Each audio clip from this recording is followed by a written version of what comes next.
How that works out in presidential politics is another issue.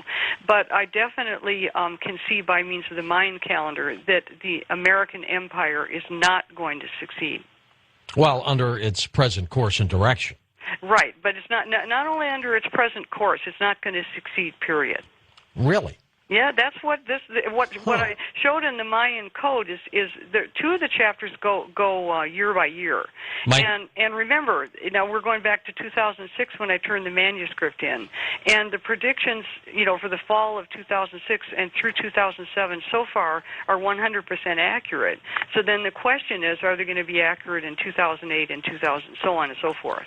But definitely, by using the Mayan calendar, I can see that what I call the Bushites are not going to get away with it. Well, does this mean that, of course, the Bushites are going to call you and they're going to take an issue with that? Well, that's okay. I put it right in print. That's fine. I don't see why America as empire has to succeed. One of the things that we see analyzing the calendar is the day for empire is over with. And so one of the things that has gone on during the last 6 to 10 years regarding, say, the invasion of Iraq is that European countries have already done that and they had enough of it. Is that one of the reasons, not the Iraqi situation, but is this why we're being pushed into a one-world government? I think that's over with, George. I mean, in other words, that's what's been going on during my whole lifetime, the push toward one-world government. And I really think it's breaking down. Okay, let's go east of the Rockies. You're on Coast to Coast with us. Hello there. Go ahead. Hello, East. Oh, George Noy? Yes, it is. Oh, my God. All right, cool. My question for Barbara is, what do you think would be different if the Mayans were alive today? The Mayans are alive today, and as a matter of fact, I've got a lot of Mayan pals, and there's millions of Mayans, and they're all very, very involved in the culmination of the calendar. They're doing major ceremonies, sometimes tens and 100,000, even 1 million. I've seen at Teotihuacan. So the Mayans are very, very much alive at this point. So the Mayan culture from thousands of years ago still around, basically? Well, yeah, it's first of all, it's the same race of people, and secondly, they're following the same calendar, and thirdly, they live in the same region. So they're still there. All right, let's go next to our first-time caller line. You're on Coast to Coast. Hi there. Hi, George and Barbara. How are you? Hey, Great. Good. Thanks. I'm a little nervous. This is my first time calling, but I, too, believe that I may have been contacted by the Pleiadians. Late one night, I was contacted by a being that said that he was from the second planet in the Pleiades star system. Mm-hmm. I never really got specific, like their names or anything like that, but I was given a symbol that it's very simple, but it just means a whole lot. And I was wondering if you got the symbol. It's a large triangle with parallel lines at the top and a circle at the bottom. I've seen symbols like that, yeah. Yes, and and it means a lot to you, right? Yes, absolutely. That means that it has something to do with your energetic system and the way in which your consciousness is evolving. Because each one of us, we have our own symbols that really go right to the heart, Yes, yes. And a lot of them, see, the Pleiades are really interesting because if you look at it from an anthropological point of view, people on this planet have been reporting contact with the Pleiades for at least 40,000 years. And so it would appear that we have a very, very long-standing, deep relationship with these beings. Do you feel like how is it that they chose me out of, millions of people? Maybe was I open to it, or it just came out of nowhere? I think, number one, that you're open to it. But also they are in contact with a lot of people. And as we let go of our prejudice against that, see, in my case, I was trained, I was not only in part Native American, but I also was trained by my Cherokee grandfather as a child. And so I was taught that I came from the Pleiades as a child. And when I went off to the first grade, I had a very, very big shock because that's not what everybody else thought about themselves. But for me, and by the way, the Maya also feel that they come from the Pleiades. There's a lot of indigenous people on this planet who feel that their star origin is the Pleiades. And what cuts that off is believing that it couldn't possibly be true. How is it that I can get further I don't have any more contact with them. It was maybe a year ago, about 2 weeks in a row. Right. I've got several and then that's been it. So Yeah. I feel like I've lost contact. Besides meditating, there are, of course, different people who have written, different authors who really have written a lot about the Pleiades. Besides myself, for example, I really recommend Barbara Marciniak. I don't know if you've read Bringers of the Dawn or any of those books.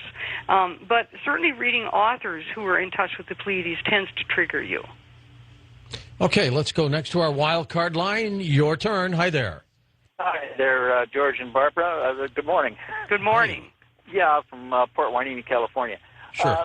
I've approached prophecy as a Christian for several decades now, and coming from a scientific background, I'm trying to rationalize, how's the Lord going to pull off all these prophecies? And looking at Revelation, until I found that we're approaching the galactic plane, then things started to click in my mind. Large celestial bodies in our solar system, anyway, seem to have rings. Mm-hmm. And I'm just wondering if we're going to encounter a ring at the galactic plane of the Milky Way. It's possible, like for example, in the Pleiadian Agenda, which came out in 94, 95, which is channeled. It's my channeled book, my only one.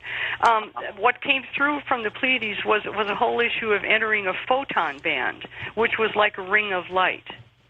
Yeah, but I've never been able to verify that scientifically. I'm just wondering, at 2012, we'd find a very fine ring of intergalactic stuff. It's certainly possible. Yeah, we'd have to plow through, and would account for a lot of the things that you like I read in the Book of Revelation. Mm-hmm. Yeah, I think that's possible.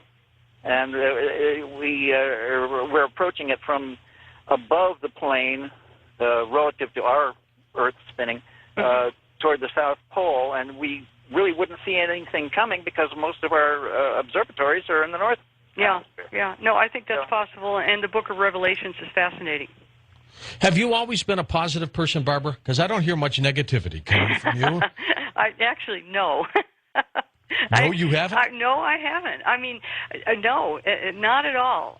It for me, I'm having this wonderful experience of having all of the things that I've thought about and worked on for 40 years come together in a way that makes sense to me, which I just think is an amazing. I don't think it. I actually think that we have many lifetimes, and I don't think that happens very often. And George, I haven't had a very happy life. I'm a mother of 4 children, and 2 of my children have died. Oh, I'm sorry.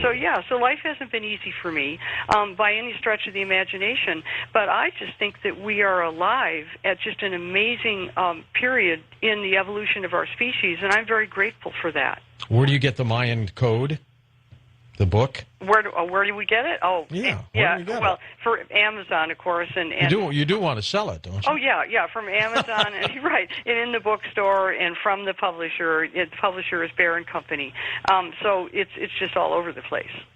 Okay, let's go next. International line, you're up with us. Hi there. Hi, George. Hi, Barbara. Hi. Hi, my name is Laura. I'm calling from Vancouver, Canada. Okay. I actually have 2 questions. My first one is, I associate you so much, I'm an astrologer. I write astrology columns and do readings, and I associate you so much with Chiron. Mm-hmm. And I haven't heard very much about, what if Chiron is going to play any part in this. My second question is, as far as the galactic center goes, is it going to affect people more who have planets or points at that exact degree?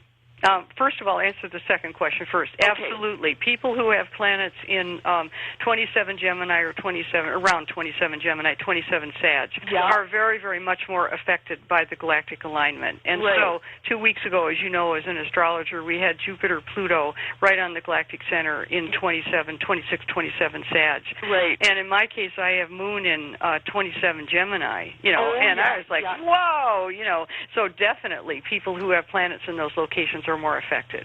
And then as far as Chiron is concerned, Chiron, my book on Chiron came out in, I'm trying to remember, 1987. Yeah, and I got it. Yeah, and it's had a big impact on astrologers, and most astrologers are using Chiron in their readings, number one. Yeah. And I'm even starting to find, finally, after 15, 20 years, that more astrologers are using Chiron to rule Virgo, which was the real point of writing that book. Yeah. And so as far as Chiron in the middle of this awakening, Chiron is basically in Aquarius pretty much through the end of the Mayan calendar. Right. And so it's just one example of many of the planetary